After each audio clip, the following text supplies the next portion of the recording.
নমস্কার, আমি পরাণ বন্দ্যোপাধ্যায়। একটা নতুন সৃষ্টির সংবাদ নিয়ে আমি হাজির হয়েছি আপনাদের সামনে। আর এই নতুন সৃষ্টির সন্ধান দিয়েছেন একজন কবি, আমাদের বাংলার কবি, খ্যাতনামা কবি, আমরা সবাই তার গুণমুগ্ধ, রজত শুভ্র মজুমদার। আসলে সভ্যতার উষলগ্ন থেকে এই সভ্যতার কাজই হচ্ছে যারা সৃষ্টিশীল, সৃজনশীল, তাদের আমন্ত্রণ জানানো নতুন সৃষ্টির আঙিনায়। পৃথিবীতে এমন বা আমাদের দেশে এমন অনেক সৃজনশীল মানুষ ছিলেন, এখনো আছেন, যারা নতুন নতুন সৃষ্টি করে আমাদের গর্বিত করেছেন, দেশকে ধন্য করেছেন। তো আজকে এই মুহূর্তে রজত শুভ্র মজুমদার আমন্ত্রণ পেয়ে ছুটে গিয়েছিলেন সেই সৃষ্টির আঙিনায়।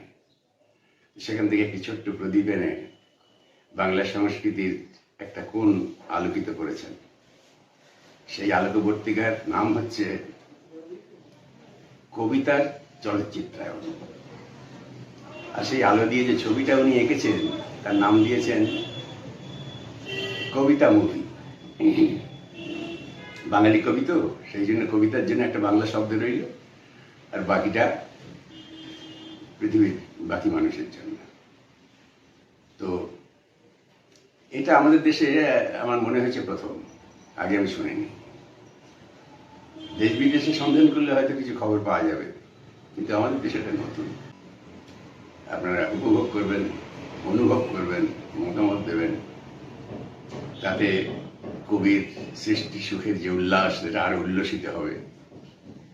আমি এই নতুন সৃষ্টিযজ্ঞের সাফল্য কামনা করি। কবির জীবন আরো সুন্দর হোক। আপনারা দুহাত তুলে আশীর্বাদ করুন যাতে সে সফল হয়। আপনারা সুখে থাকবেন, আনন্দে থাকবেন, সুস্থ থাকবেন। ধন্যবাদ।